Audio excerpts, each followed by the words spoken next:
Hi everyone. In today's episode with Candid with Krishni, I have Mr. Shankar with me. I've known him for a long time. I actually met him at the beginning of my nutrition and Pilates career, and he's still with us. I think he's a big role model for a lot of people who are looking at pursuing sport at a different time in their lives. He was an athlete, then moved away from it, and then moved back to playing competitive sport, and also is a parent for a child who has been pursuing sport as a career. So I think we have a lot of things that we can discuss with him. So thank you for being with us today. Thanks so much for having me on the show. Thank you, it's a pleasure. I mean, I've been really excited to do this for a long time. Thanks. The 6 years that I've spent at Core and the 4 years at Ambani, a decade now that I've known you.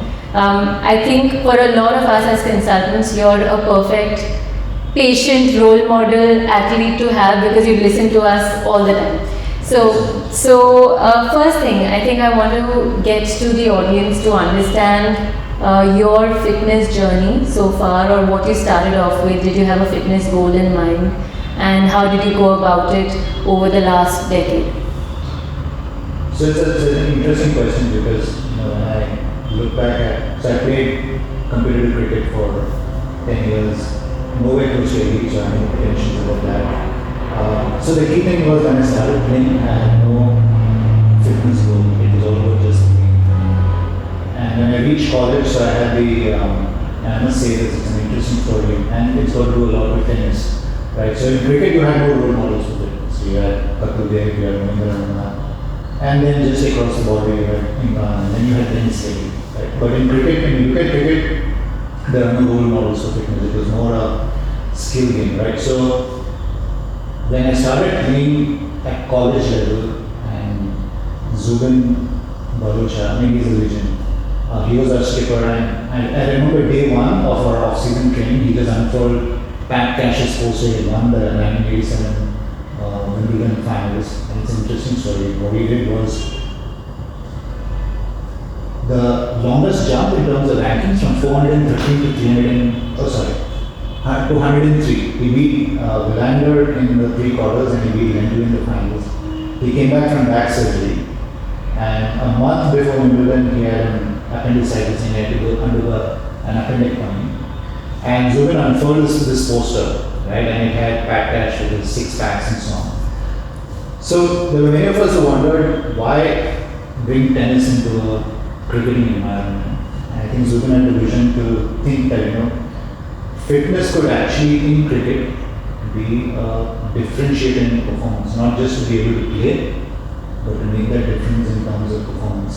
I think that was the first time I seriously started thinking about fitness. And then when I did that, I found that the 30s became 50s consistently, the 2-wicket balls became 3-wicket balls consistently, and then you become a consistent feature. So that's when I actually started thinking about fitness, and that continued. And I did believe that for a long time, it was fitness which helped me make that difference in terms of performance and made up for lack of skill in many cases. I mean, oftentimes playing in Maidans or in hot conditions, it's a last man standing, whoever is fit gets there.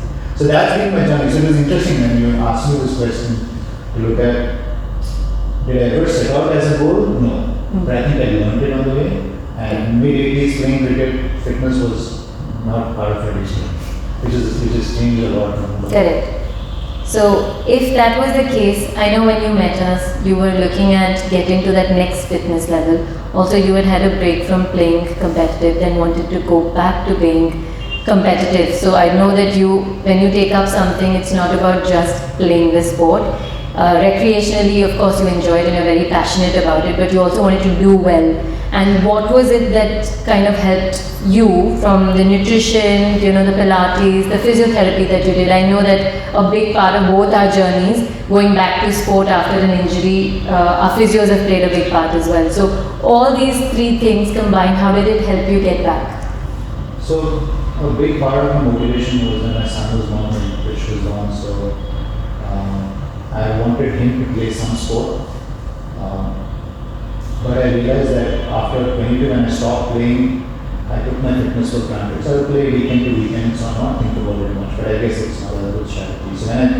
So there was a small turning point when there was a game that I played and I distinctly remember this because I bowled 4 or 5 overs. It was May 2007. I bowled 4 or 5 overs and I got out for 21 or I must have run 2 twos and 1 3. Right?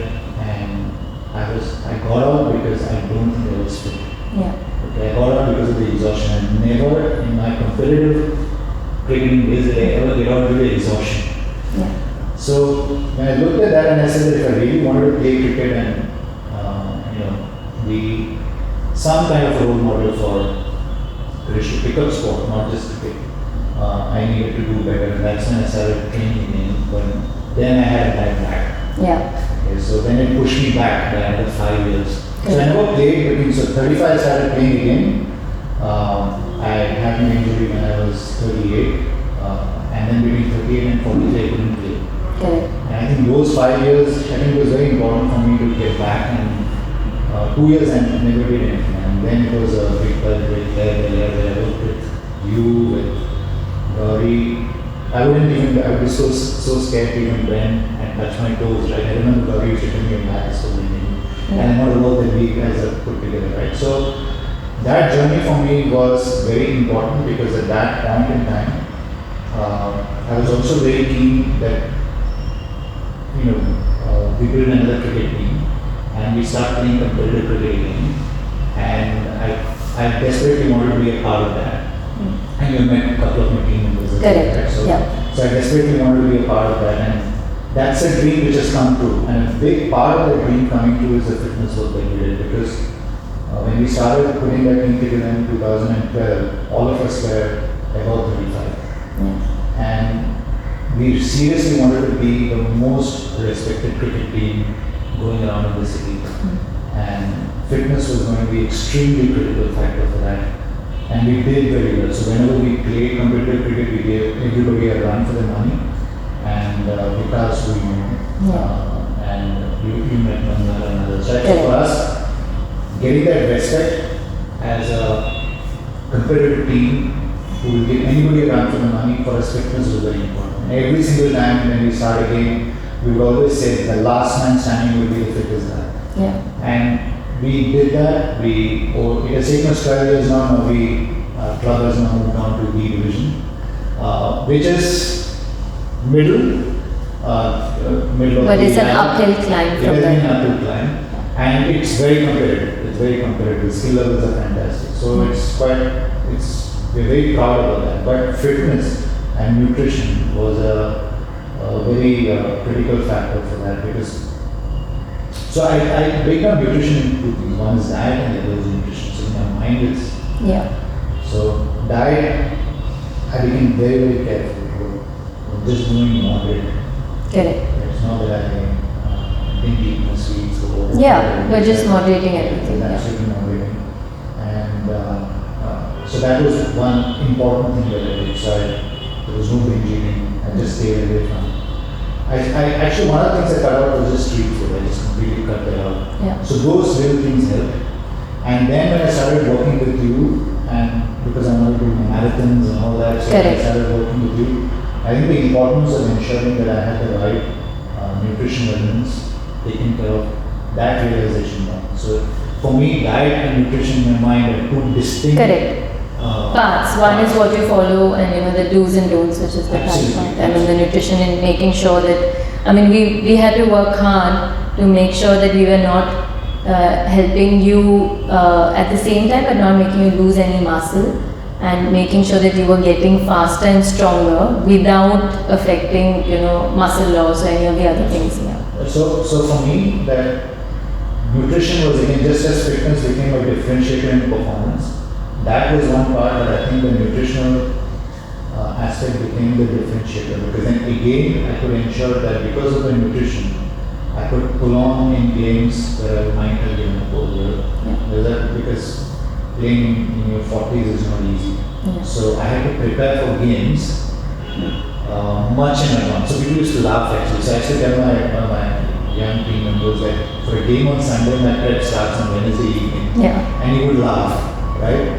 And that's when you're giving me the Brad Gilbert book, Winning Ugly, which I kept with me for a long time. Correct, yeah. But it's one of my favorite books for a reason, and I know that you read it and you understand the prep that actually goes behind doing any sort of a race or a competition, anything. I think people right now, so I also want to mention to our audience that he is a strategy consultant and is sitting long hours but makes an effort with his fitness to play competitive sport. Additionally, an avid reader, we always exchange notes on books or movies or documentaries, especially when it comes to sport. And I think that keeps me and you going, because I think our hunger for sport I feed off people like you or an audience where whenever I meet somebody who's very keen on bringing that fitness or sport back in their life, I think it's a big deal. And I think there are many people now, especially post-COVID, who are looking at getting back to that fitness level which they had or at some point in their life. And I look up to you because I feel like when I'm going to be older, I want to be able to be injury free and maybe pursue other sport as well. I know you run. He's a great runner. He's done multiple marathons, also plays cricket. And I think the biggest thing for me is today he competes with his own son or plays with him in the same team. So his son is a cricketer. And I think coming to that part, I think that's been a very, very important journey for you as a cricketing parent or a sporting parent. I feel Krish and you have grown together watching sport and playing cricket. And share a little bit about what you'd like to share with our audience as well, because I know there are a lot of parents who are looking at pursuing sport for their kids as a career, and how should they go about it, and the pleasure you've had seeing Krish and now playing with him. No, so one of the things I'll tell you is I brought up Krish on sporting stories. Okay. For us, sports is unfinished business. So Yes. so Yeah. in many ways, it's unfinished business. So I brought up Krish on a lot of sporting stories. I told him that you met Anupama.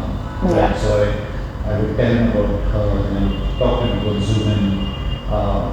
Not so much in terms of the elite cricketers that he gets to see on the screen, but there is so much more around it, and I truly believe that if people play sport, I think the average sporting quotient in the country will only go up. Yeah. Right? And if you see the Standard Chartered Marathon was a big turning point. So I believe that if people played sport, if people played sport diligently, right, sporting quotient should go up. Yeah. And that should show at some point in terms of the national capability. So I'm a very strong believer in that. Yeah. So therefore, getting to play with Krish and has been a dream which has come true, right? And actually, I posted the day we played our competitive game together. So I posted a picture of us on Facebook. So we didn't do well. I guess the emotion was too high. Heightened, Yes, absolutely. Right? with So I was being watching there. Yeah. So it was so I was just watching him back, and I don't think I could. The emotion was too high. So both of us didn't do well on that day. But I wrote a post on my Facebook page. It said I'm thankful to the powers that be. That cricket lasted so long to be able to play competitively alongside my son. Yeah. So it has been an interesting journey. So my only advice, can't say advice, I mean, there are much better parents. I'm sure there are much better parents out there. But a few things that I think we did together. One was stories in sport. That's a great way to bond with your children. Yeah. And I'm sure you will discover it. Hopefully, yes. I'm hoping that our child pursues sport, considering that both of us play a racket sport. Now the question is which one? Do we do tennis? Do we do badminton? That's going to be the problem here. No, it's a great feeling. I don't think any feeling comes close to that when you are able to play with your child. And to be part of the journey. So Krish is pursuing sport as a career. So the only advice that I would have is say a lot of stories, build a culture around stories, and not just stories about heroes that you see on the screen, but there's so much that happens behind that and around that, and I think that is very important. And also I always encourage Krish to play cricket at a good level, right? It's not about playing cricket just for the sake of playing cricket. Yes, you should enjoy it, but push your capabilities and become good at it. It's not about whether you have to play for India or any league, no. But whatever cricket you play really seriously and you play well. And in that process, I think you will discover a lot more opportunities around it and possibly have a more fulfilling experience around it. So that would be my advice. Just say a lot of stories, let them play cricket or whatever sport they're pursuing the proper way. And I'd like to add that I think if you want your child to be a good athlete or follow anything, I don't think it's about sport. If you want them to follow something, I think charity begins at home, and they would look at you or they'd look up to you and see, or do things that you also do. So I think the fact that because you take sport on a serious level and you push yourself as well each day, irrespective of what you do otherwise, I think that also helps Krish understand that this is something long term and he can also pursue it long term, and I think that kind of encourages him to do better. Yes, it does. I mean, and today I feel a lot of Krish. Yeah. Right. So when I see him train, when I see him back, and I think I also want to do that. So I think we feed off each other. So I must say that when he watches me back, sometimes he can get a little competitive. But these days he encourages me, so old man do better. So he actually calls me that when we play. He calls you, sorry? Old man. Old man. When we play. Does that pump you up though? Yes, it does. It does, because when I see him back at training sessions, we don't play matches now together anymore. So when I see him there and he's watching me play, he will be very clear. He wants me to do very well. Yeah. Right. So I don't have an easy day when he's watching me. So you have to push as hard. Yes. So I guess we feed off each other. But I would say, if I were to pick a few things, that I'm very fortunate. It's been a great privilege to play cricket, frankly. Absolutely. There's no, my God, it's been a great privilege. Right? It's been a great privilege to be able to pursue sport and have a second life at sport. That's another great privilege. And I think the ability, whatever it is, I think the powers that he made it possible to play with my son, I think nothing comes close to being that. And to play with a bunch of guys who are all on the wrong side of 40s, and to go out there in the Maidans and play competitive cricket and give everybody a run for the money, I can tell you it is brilliant. But that's exactly what we want to share with everybody as well, that I think there is no time limit to anything that you'd like to achieve, even physically, because I think that's a lot of, there are a lot of myths around if you're getting older, there is only a certain amount of exercise you can do, or how much you can follow, and anyways I'm going to be like that when I'm going to be older. I think all those things matter. So our main aim was not just to highlight the fact that you've been able to achieve this, but also your success story. I think it can encourage so many more people to pursue sport at a second time in their life, third time, or after injuries. I mean, there's so much to learn from this. So thank you so much. Thank you so much for being here. Thank you so much for letting Core, Krishmi, you, Gauri, everybody who's been a part of your journey celebrate this in the form of this video. And thank you once again for being here. Thank you so much. I just have one thing to add. Yes. And this is not because you're a nutritionist. I think that in the second part of playing sport, apart from being fit and exercises and stuff like that, and not just diet, I think paying that attention to nutrition is a huge factor. I mean, absolutely. You can't avoid that. When you're younger, I think you can get a little bit further. But if you want to really play at a decent level and compete second time around, I think nutrition is a huge factor. I think you will see that in your practice as well.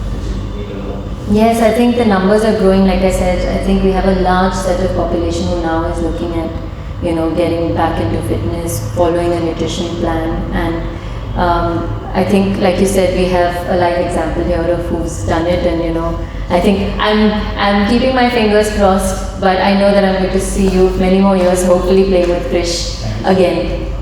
Thank you so much. Thank you.